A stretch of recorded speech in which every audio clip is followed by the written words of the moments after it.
One of the most common areas of debate in the NBA is where credit should be given. Broadly speaking, that can apply to a variety of different situations. Who deserves more credit in a duo? Who deserves more credit for a team's defense? Is the talent of a player more a product of the work that that player did or the coaching that they were given? But for today's topic, I want to talk about perhaps the most controversial area of debate surrounding where credit is delved out, and that is a debate around system players. What system is, who is and isn't a system player, and who deserves the credit from a well-ran system. I also wanted to look at system player as a criticism because it is perhaps the most contentious element of this debate. Welcome to NBA Deep Dive.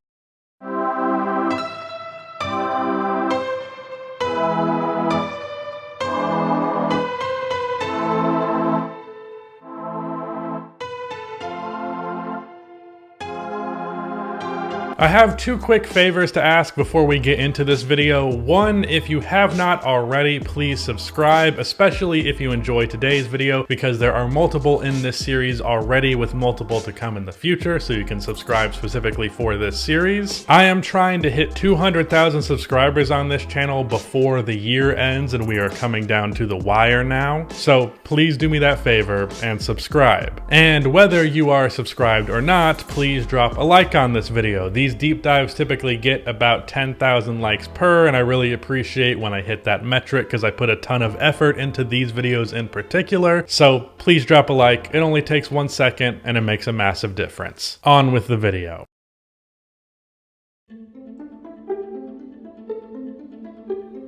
Real quick, let's just define what a system is. System is really just a blanket term to describe the scheme the team runs that results in how the team plays as a whole, and these systems can vary drastically. For example, the Spurs in 2014 emphasized playmaking and making the extra pass, but the Spurs in the 2000s were built around Tim Duncan's post game. A system can also apply to the defensive side of the floor, although it's definitely less common than on offense, as defense is more about interrupting the opposing team's scheme rather than having one of your own. But things like running a zone, a box and one, having a defense like the Utah Jazz that emphasizes funneling ball handlers into Rudy Gobert who will meet them at the rim, or Draymond Green and versatility and switching and all that. Defensive schemes definitely exist, but that is a lot less contingent on a system, especially in older eras of the NBA where offenses were simpler, less spaced out, and thus required less switching and versatility. This video will be focusing pretty much entirely on offensive systems. But some of the greatest teams of all time are strongly associated with the system that got them that success. The 67 Sixers, who based their system around wings and guards using Wilt as a decoy and a playmaker, the Showtime Lakers, who emphasized getting on the break, crazy high pace and playmaking, the 90s Bulls, who ran the triangle, the 7 seconds or less Phoenix Suns, the 2014 Spurs, who I mentioned earlier, and the Warriors dynasty. A great system can go a long way towards building a great team. And the systems and the coaches who helped design them deserve credit for the part that they play in both designing those systems as well as making them actually work in practice, turning an idea into reality by coaching the players to play that system properly. However, here's the problem. The players that play within that system very often have their talent called into question because of how they benefit from the system. Now, when it comes to role players and really fringe NBA players who play well in those systems, to that extent I get it. But even guys like Stephen Curry, Steve Nash, Tim Duncan, and Kawhi Leonard when he was on the Spurs, these players get accused of not actually being that great and just merely being the beneficiary of a really good system, and thus the credit is taken away from them as individual talents. Take Nash, a two-time MVP and one of the greatest point guards of all time. He found most of his success on the 7 seconds or less Phoenix Suns coached by Mike D'Antoni. Mike ran a system that emphasized pace, hence the 7 seconds or less thing, and passing, and Nash was paired with Amari Stoudemire as a pick and roll partner. A lot of people actually take away Nash's credit because of Amari Stoudemire, which to me just reads as a worse version of the John Stockton, Karl Malone debate. The question of who benefited more from the other is one of the most heavily debated of the sport. It's essentially the who came first, the chicken or the pedophile of the NBA. The same debate has somewhat existed with Nash and Amari Stoudemire. But then let's look at Stephen Curry, also a two-time MVP, also one of the greatest point guards of all time. His success, as well as the Warriors' success, really coincided with one major change, and that was the firing of Mark Jackson in favor of Steve Kerr. Steve put into place a system built around Steph's shooting where he did work both on and off ball, and the threat of his shooting was used to manipulate defenses in what we now call gravity. There was also a ton of emphasis on passing, and separate from Curry, they were dominant on the defensive end. With Tim Duncan, there isn't actually some strong through line of a system throughout his career. For his peak, it was primarily just him posting up, and as Tony and Manu broke out, there was more pick and roll incorporated, more perimeter play overall incorporated, and a bit less one-on-one for Duncan. But because Greg Popovich is associated with his name, he thus gets called the system player, even though the Spurs didn't really have any kind of well-established system until Duncan was already past his prime.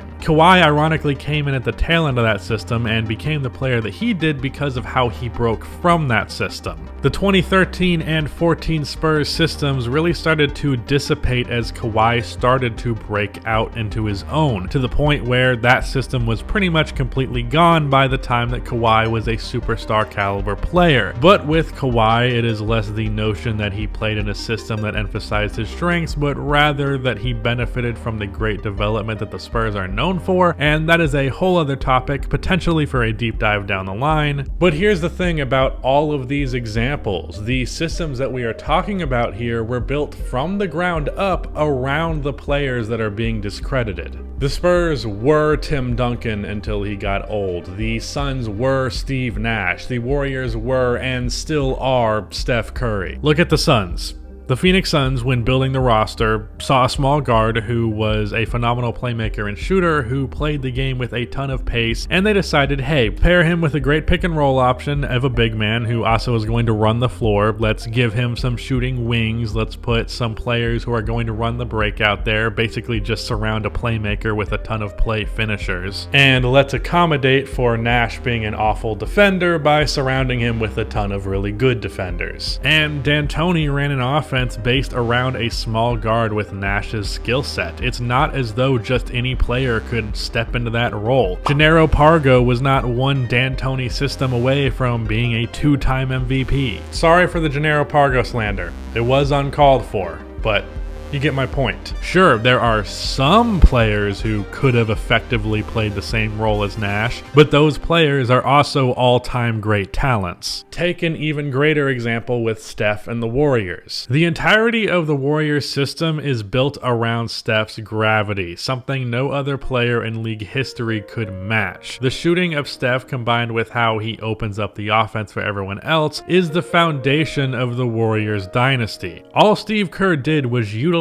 Steph's ability to its fullest capacity, which is commendable and worthy of some credit, but to treat it as Steve Kerr just made Steph great is just wrong, period. When it comes to the Spurs example, honestly, this is the one that I get the least, because while yes, the Spurs were a really well-coached team, up until the 2010s, they were not known for having some elaborate all-time system, more just like good players and good coaching. A good coach does not inherently have some well-established system to their name. That can be a part of it, but it's not a guarantee. The Spurs during Duncan's prime had a relatively simple offense, especially by comparison to the Warriors and the Suns or the later Spurs. Honestly, it feels like a hindsight and revisionist history thing where people have the 2014 Spurs most recent on their mind, therefore they act as though that is what the Spurs always were, but that's just simply not true. But now let's talk about where this confusion comes from.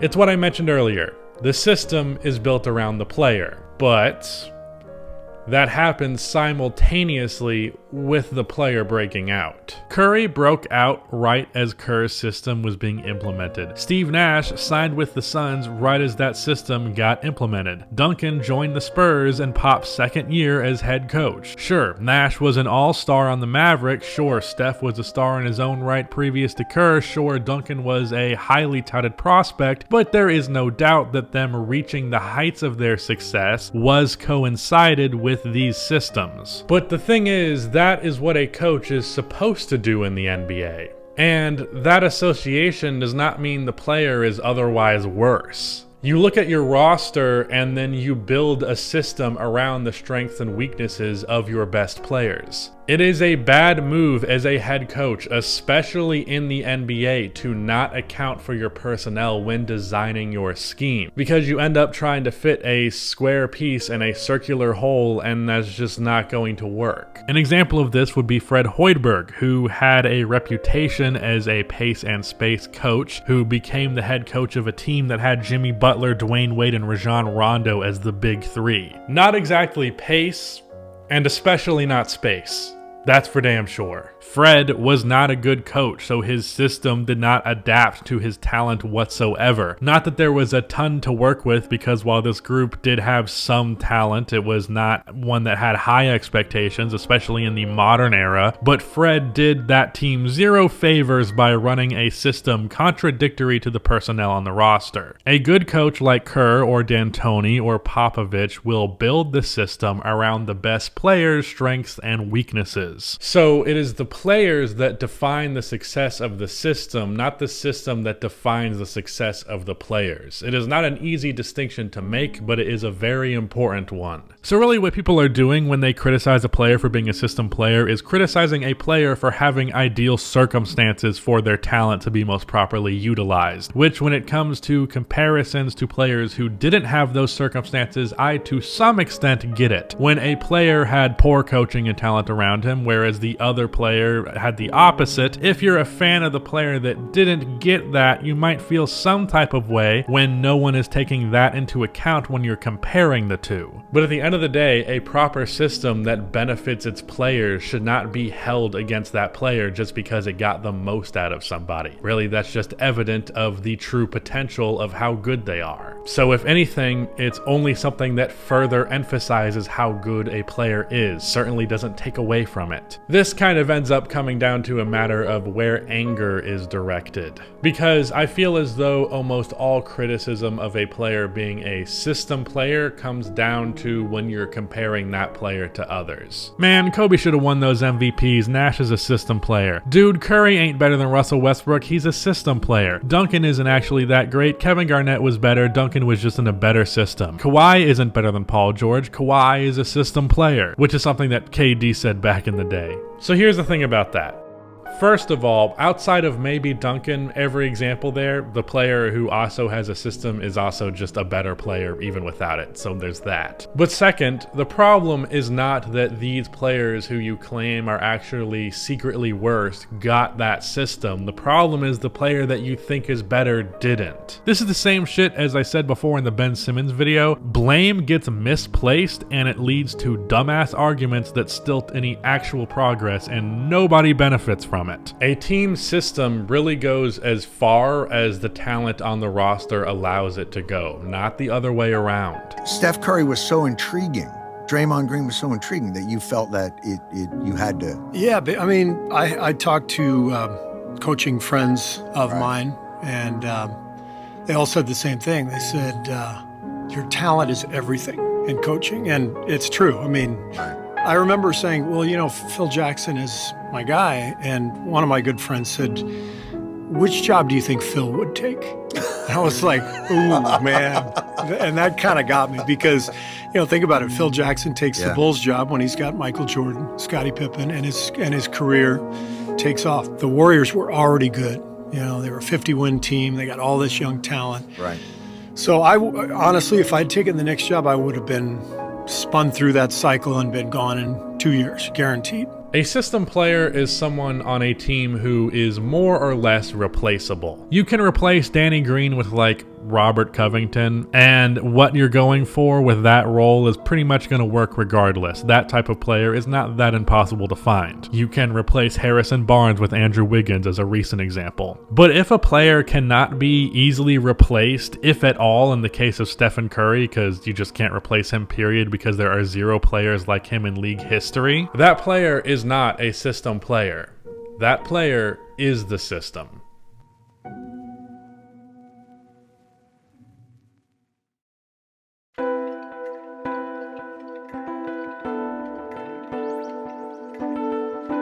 Yet another deep dive, so that makes 3 in 3 weeks now, though I did have to delay this one like I did the one in the first week, so technically it still is within 3 weeks, but another delay. I fell behind on shit this week, as I kind of do all the time, and that's why it's a day late. But hey, it came out relatively on time, so look at me. Again, as I mentioned after the title card, please subscribe to the channel if you're not already. Again, as I mentioned in the title card, please subscribe to the channel if you have not already. I'm really pushing hard to get that 200K metric. Not only am I uploading one of this series once a week, but I am also uploading 6 days a week, period. So it would really make me happy if you subscribed. Next week's deep dive is more than likely going to be about one-hit wonders, players who are really good for 1 year and then kind of just disappear. So look out for that, and that is it. Goodbye.